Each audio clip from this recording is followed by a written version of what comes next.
play button and listening to Puck Junk Podcast number 3. I'm Sal Berry. With me is Tim Parish. Tim, what shall we talk about today? Well, there's been some recent developments in the new coaches slash GMs being hired in the NHL, so I think that'd be a interesting topic of discussion for a few minutes. Alright, so we got B and we got B. We got Babcock and we got Brodeur. Shall we start with Brodeur? Sure. Okay, so Martin Brodeur signed on as assistant GM of the St. Louis Blues. That was probably the best move he could have done. I mean, it's obvious that there wasn't any room for him in New Jersey, right? Yeah, and I think all along that was kind of the idea when he took that job as, kind of the emergency goaltender earlier in the year and then ended up retiring. I think there was a lot of talk that he was going to take a front office job at some point or another, so it was only really a matter of time before he did. I'll tell you what this reminds me of. Back in 90-91, so now we're going way back. So right before the 91-92 season, Doug Wilson, who was a defenseman for the Blackhawks, now he's the GM for the Sharks, he asked to be traded. He no longer wanted to play under Mike Keenan. They did not get along. However, Doug Wilson had a no-trade clause in his contract, so he basically told the Blackhawks, you have to trade me, but I get say where I get traded to. The only team that he would be traded to was the San Jose Sharks, which is why the Blackhawks got such a lopsided deal for the all-star defenseman. As a kid, I knew what Wilson was up to. I said, you know what? He's got a couple more years and he's going to retire, and he's going to retire into an organization that's brand new and there's going to be room for him. Whereas you look at other organizations like the Red Wings or the Blackhawks or any other one where they kind of already have a lot of retired players that they would consider hiring as a scout or consider hiring as a coach or an assistant coach or whatever. So I knew back then that that's what Doug Wilson was doing. He was thinking about the future. And I mean, look, 25 years later, I mean, he's still GM of San Jose. But after he retired as a player, he worked his way up. Martin, though, he didn't really work his way up here. No, but I think he's got the reputation that carries for him. He's been in the league a very long time, and he's got a lot of success that follows along. So my only puzzlement, I guess, from the whole thing is, of all the guys that are out there that you could put into a GM position, I mean, obviously he's assistant GM, so he's not number one on the totem pole, but he's pretty close. But of all the guys that are out there that you could do that, why pick a guy that, for lack of anything else, doesn't even have coaching experience, really? Right. And I think of Patrick Waugh, and nobody criticizes Patrick Waugh because what did he do? He coached in junior for almost a decade. So he paid his dues. So he knew that he kind of had to start from ground zero, not just, hey, I'm Patrick Waugh, make me your coach. I don't know anybody that thinks of Martin Brodeur as a St. Louis Blue. I don't know. That's just me. Yeah, no, I think that's just a lot of people. I mean, again, smart move on his part. Lou Lamoriello said, we'll have a place for him. We'll always have room for him. He'll be back with us once the season is over. Then Lamoriello moves up to president, hires, Shero as GM. And obviously it's you look at, say, Steve Yzerman, right? He had to move on. He had to move to Tampa Bay to become GM. There wasn't room for him there in Detroit, but he did what he did in Detroit for a while, and then he moved on. So, maybe this will be the reverse with Brodeur, where he gets some experience in St. Louis and then goes back to New Jersey. Well, I'll be real interested to see how much of a primary role he plays in a lot of the decisions going forward. Well, we never really know that, though, would we? I think in this case you probably will. Just because of the high profile that he is. What general manager is going to say, I owe this great decision to my assistant? Oh, we'll probably see firsthand when it comes down to the draft. You'll see Marty sitting there along with the rest of the guys. Yeah, maybe he has another kid they could draft, right? And you never know. Shall we move on to Babcock? Oh, Babcock. Mike Babcock. That's my favorite subject of the last week. Really? Why? Because how polarizing of a figure Mike Babcock has become. You either love the guy or you hate the guy. And I think that was kind of the case beforehand, but even more so now because of the team that he chose to, I guess, for lack of a better phrase, take the money and run. The fact that he signed on for Toronto for a $50 million contract, which is unheard of for a coach in the NHL. But yet here he is, sitting at the helm of one of the most storied franchises in all of the NHL that's got boatloads of money to pay whoever they want, but no talent on the ice to lead to a cup. This could be the greatest move they ever made or the world's biggest backfire. He's an excellent coach, but I believe that he's an excellent coach that was in an excellent system, and it was like everything was working. Here's the thing. Look at his track record, okay? He was on Anaheim, right? Yes. He went from Anaheim to Detroit. Yep. Why did he go from Anaheim to Detroit? Because he thought he was going to get fired. So he took off.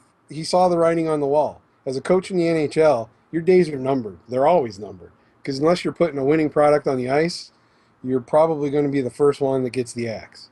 And so he saw the writing on the wall. He knew where it was going. He took off to Detroit. Detroit paid him. Detroit had a great team. They had a young team. They had guys coming up. They had leadership. And he was able to lead them to a Stanley Cup. Granted, the following year they lost to a certain team from a certain state, a certain area of another state, which I'll let them remain nameless for the time being. But, he still led his team to 2 finals in a row. And, yeah, they've had some issues in the last few years with putting a championship-type team on the ice, but I don't think they've been out of the second round. I mean, they've been into the second round of the playoffs every year since then. I mean, yeah, losing Lidstrom to retirement and everything, that was probably tough for them. But, still, Babcock was a good coach. He was able to take star players, make them play together, make them play as a team. Now that he's going to a team that, let's face it, okay, they've got Phil Kessel, they've got Dion Phaneuf.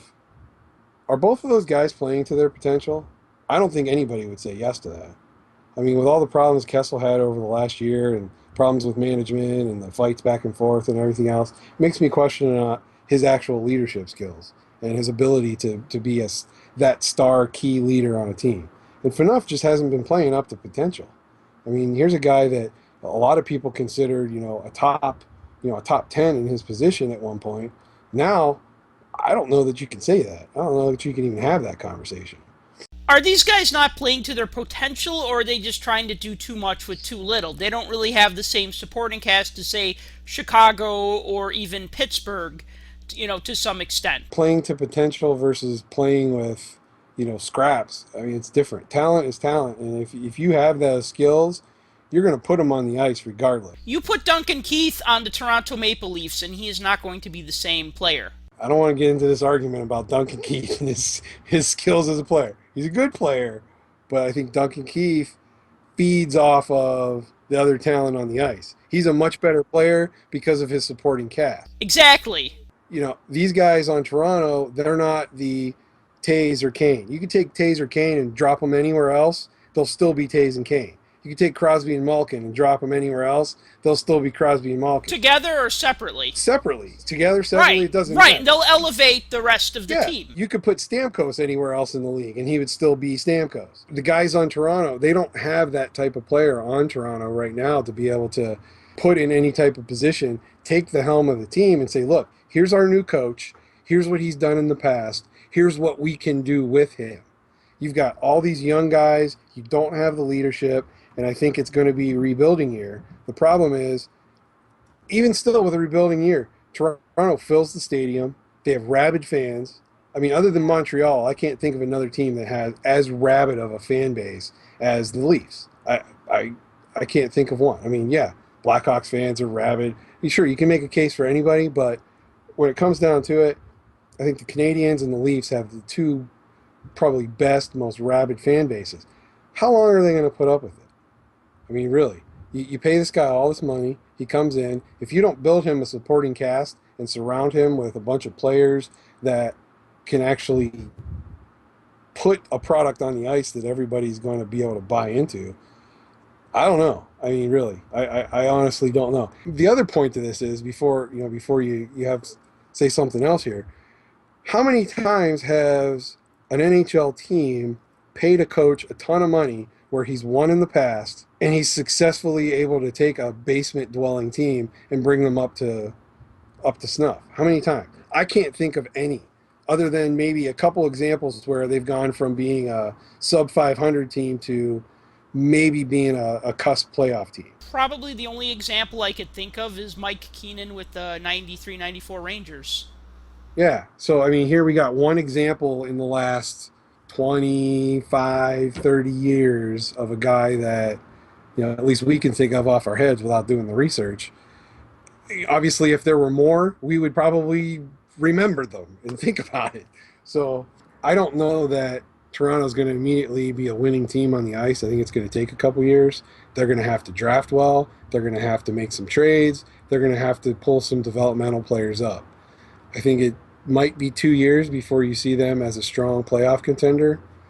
Maybe 3 years before they make it out of the first round. More power to them. I mean, they're really the only team in the league that had the money to pay Babcock that amount. I mean, let's be honest. Yeah, Babcock, I mean, he stressed that this is not going to be an overnight sensation. It's rebuilding, and he knows that. And if Toronto truly commits, if Brendan Shanahan, I should say, and Toronto truly commit to the 8 year as a plan, I think my only problem with this is that I feel like a lot of Babcock's success has had to do with the players that he was given to coach, which, was Detroit's drafting and their grooming of the players. I mean, where, maybe this player could have been in the NHL a year sooner, say like a Thomas Tatar or Gustav Nyquist or whatever, but they'll keep them in the AHL another year, they get really good, and then by the time they're 25, they step in and they're doing great.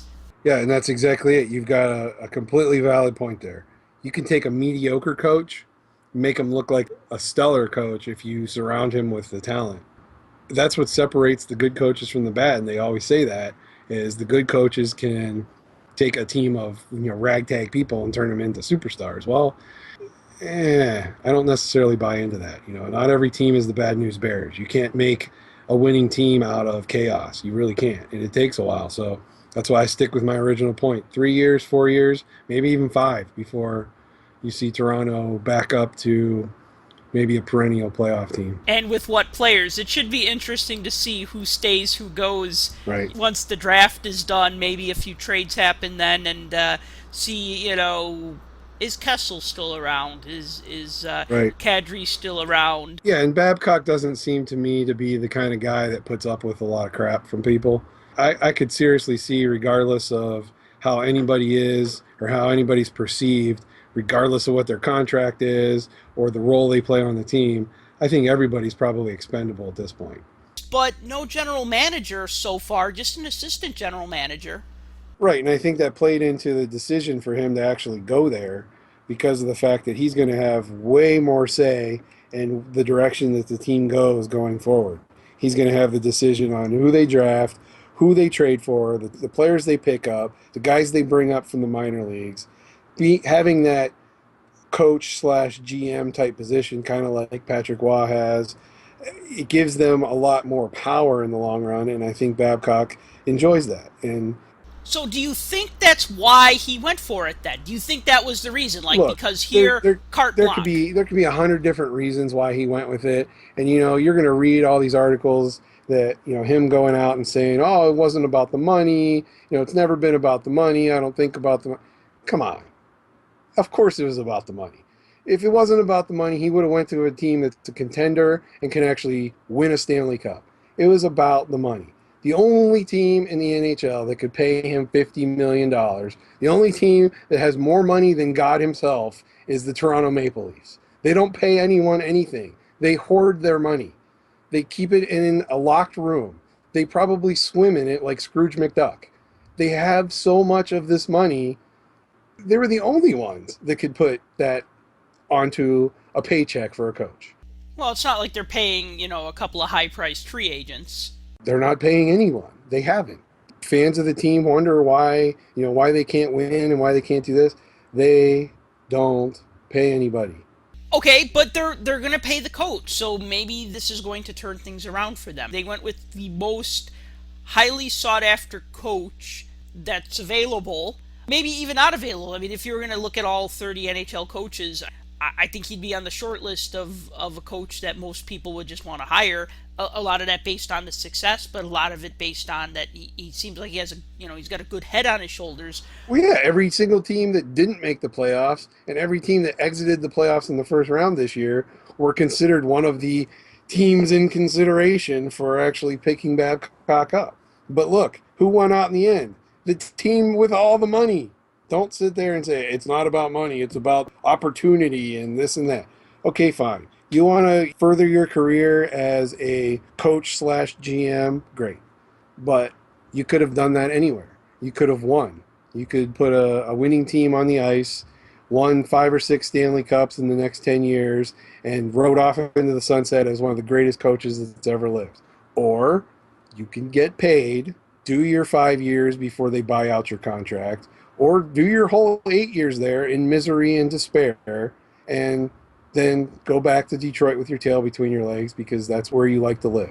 All right, let's talk cards. My favorite. I recently went to Target and I bought a whole bunch of 2014-15 Fleer Ultra hockey cards. Was kind of thinking about these after we talked about the old school Fleer Ultra set last week. I'm looking at these 2014-2015 Fleer Ultra cards right now in my hand, and I'm wondering, why did I buy these? Well, first of all, if Target had cards, it was no longer Target, it's Target, because that's high scale. That's the first thing you have to kind of clarify there. Any Target without cards, that's just Target.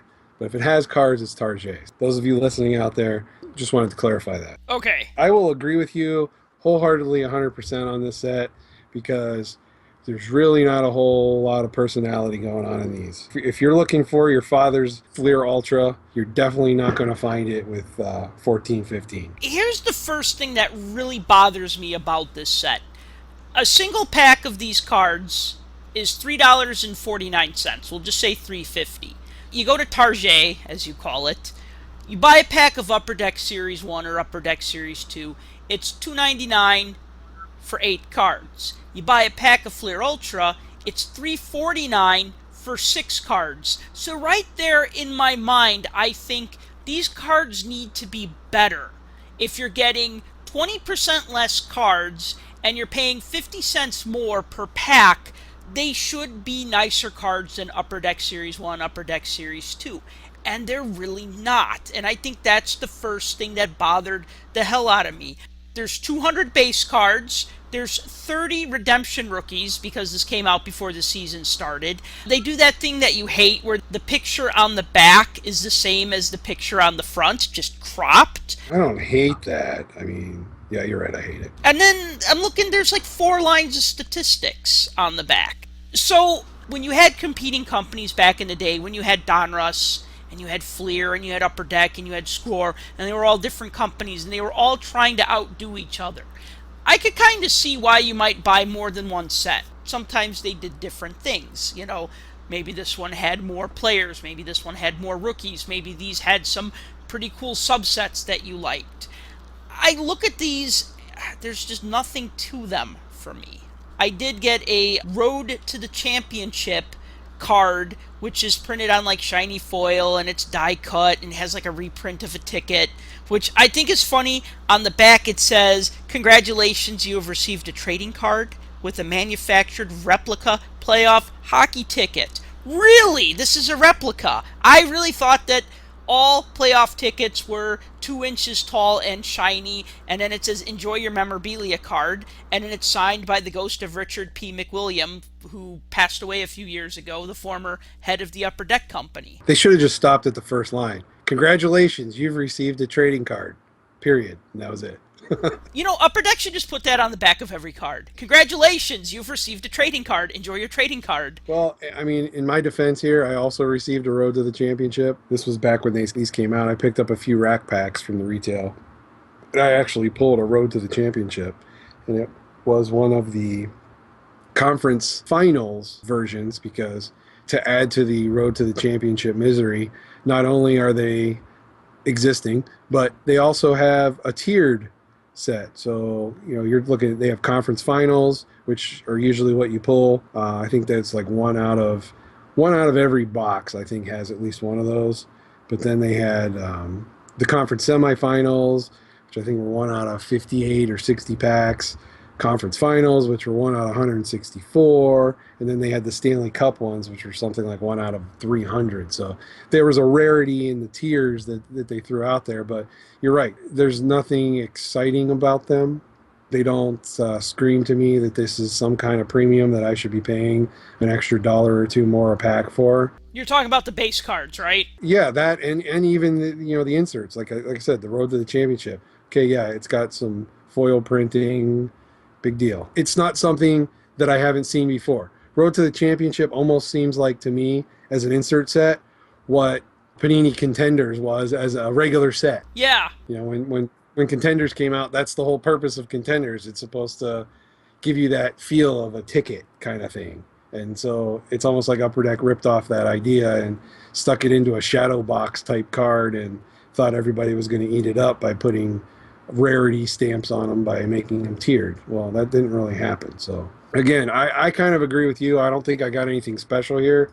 The fact that you're paying a bigger premium for the pack than you are of a set that everybody loves, like Series 1 or Series 2, kind of rubs me the wrong way just because I'm expecting more, considering the price point. One thing that I found annoying, the retail packs are $3.49 for 6 cards. The fat pack is $4.99 for 12 cards. So it's like for $1.50 more, you get twice as many cards. So right there, I don't quite understand that, because usually fat packs are like 50 cards or 40 cards or 32 cards. They're more than a dozen. 32, yeah, at least. Then, just for the hell of it, I bought a blaster box. One thing I thought that was sneaky, and this is something that Upper Deck used to do for a while, and they stopped, was they would never tell you how many cards per pack in a blaster box. And then what would happen is you'd buy, say, like a pack of Upper Deck, it might be 8 cards per pack. You buy a blaster box and it would say 8 packs or whatever, but then those packs only have 5 cards. Now they'll print on the box how many cards come per pack. They didn't do that here, so I kind of bought it more out of curiosity. Like, ooh, I get 8 packs for $20.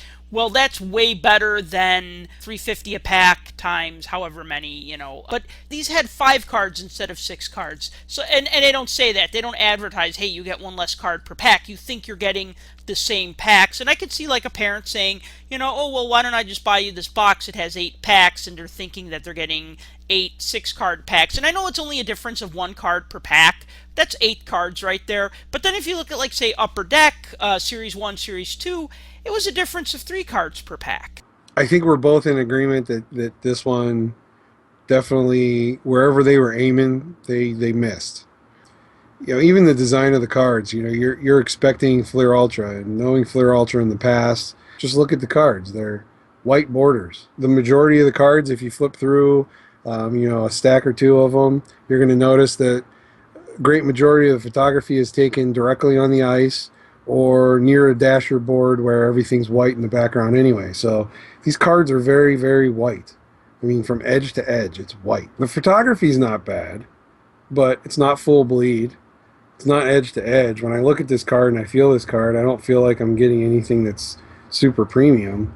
So why should I pay the extra money when I can open a pack of Upper Deck, get a better shot at pulling a couple cards that I want, maybe possibly a Young Gun, which even the crappy Young Guns still gain some momentum on the secondary market, and you have a much better shot at an insert. These, for what the inserts are, you're replacing hits with inserts and hoping people are going to be satisfied with that. I don't like any of these, really. I don't really have anything nice to say. If you got nothing nice to say, I guess don't say it. So maybe we should change gears and talk about an old set. Yeah, let's change it up a little bit. We were going to discuss one of the many offerings in the Pacific stable back in the late 90s, early 2000s, and that was the 98-99 base Pacific. That's hard to say. Pacific set. Yeah. One thing that I will say this about Pacific, when I collected hockey cards as a kid, and then I, as a teenager, and then I stopped buying hockey cards for a while. I stopped buying them in 97, And then I started collecting again in 2002, but I didn't buy anything new, like no new product, until 2006. So I missed the whole Pacific time frame because they made cards from 97, 98 to I think 2003, 2004. Yeah, I think there might be an '05, '04, '05 set, but I don't know that they didn't go any further than that. Well, what's funny though is that so all these cards, whenever I see them at a show, they're like exciting and new to me because I didn't collect them back then. They did so much weird stuff with foil and the shiny and the variants and stuff. You know, I'll look at a rummage box and I'll find cards that I've never seen before, and they're always like late 90s early 2000 Pacific. So for me it's kind of like a buried treasure, like something that I didn't know existed. They're not hard to find, but it's just like, oh, these cards are different. This is 2000 2001 Aurora, okay, or Omega, or Revolution, or any one of the many sets that they put out. A lot of people are going to be familiar with a lot of the Pacific brands simply because Panini bought them out. You know, Panini owns the rights to most of the old Pacific brands, so names like Crown Royal or Titanium have all been resurrected by Panini. So people are being reintroduced to that, and those that didn't collect in the old time, they see, oh, well, there was Titanium back then. Oh, well, there was Crown Royal. Well, yeah, but it was Pacific. You know, this is one of those releases, the 98, 99. This was in the thick of the overproduction of Pacific that was Pacific. You know, the base set was something that was 451 cards, by the way. 451 cards. I always thought it was odd that they had a base set, considering how many other sets they had that came out. I mean, you had the Crown Royal, you had Dynagon Ice, you had, you know, they had their Titanium inserts, you had Omega, you had Paramount, you had Revolution. So the fact that they came out with just a basic Pacific set, I found to be interesting. But at the same time, when I was picking up cards back at that time, these were everywhere. If any place had cards, these are what you found. Between this set, between the Paramount, and between the Revolution, you found them pretty much everywhere. I picked up quite a few of these back in the day. Generally, you'd find these in a box. I think it was 36 packs a box, 10 cards per pack. So it was a pretty good value. The base cards are nice. They're full bleed. Good action shots, most of them, along the lines of Upper Deck. The base cards have players' names along the bottom in silver. It's like a silver foil along with the team logo that's surrounded by what looks to be like a shape of a puck kind of flying across the card. And then the Pacific logo in the corner. So you had the base cards. They were all silver. And there was a red parallel, which I'm not sure how those fell exactly. I'm not sure what the collation of those was. But then there was also, they called it ice blue parallel, which those fell about one every 70-some packs, I believe. So there were parallels to chase as well as the base cards, so plenty for the set collector and the player and team collector to go after.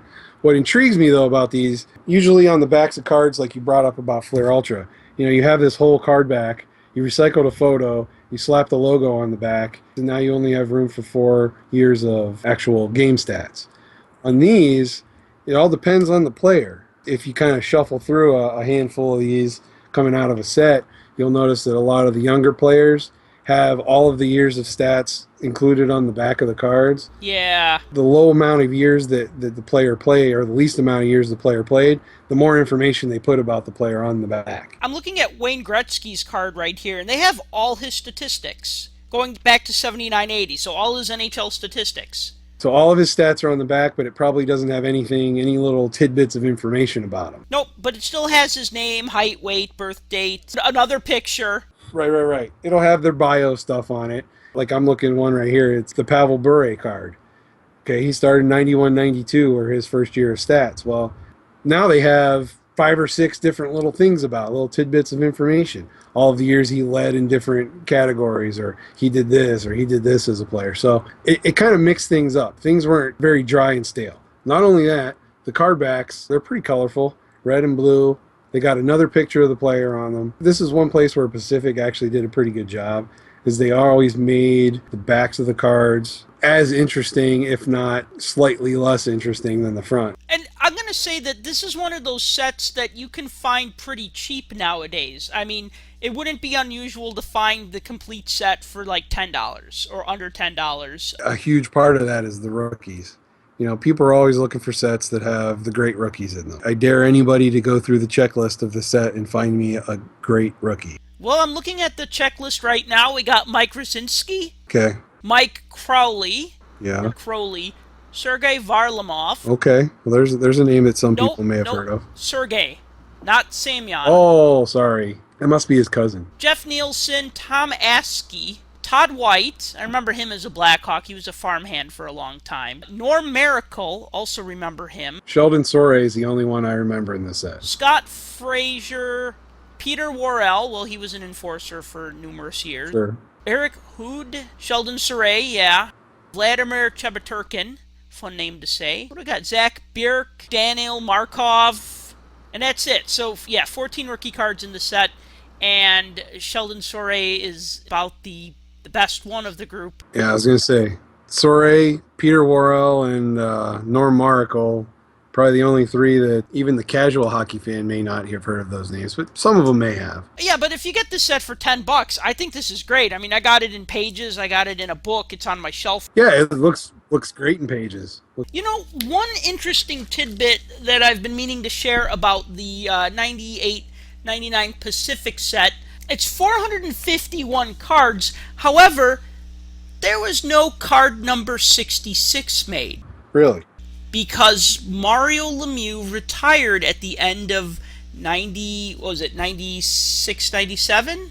Yeah, the first time, yeah. So in 97-98 Pacific, so the previous year, Mario Lemieux was not issued as a part of that set. And then they did the same thing again in 98-99. They skipped card number 66, Mario Lemieux. No card 66. Well, I mean, when I say card number 66, they, you know, like actually what was interesting is like the first 99 cards, a lot of it tends to follow the number of the players. So like card number 4 is Rob Blake, card number 5 is Nicholas Lidstrom, card number 7 is Chris Chelios, card number 8 is Teemu Solane. Yeah. You know, you get to like, I'm looking at like the 30s, 31 is Grant Fuhr. Oh, it makes sense. 32 is Trevor Linden, 33 is Patrick Waugh, 34 is John Van Beesbrook, 35 is Tom Barrasso, 36 is Matthew Barnaby, and these were their jersey numbers, so they made them also their card numbers, so that's what they did for the first 99. That's why Wayne Gretzky is card number 99.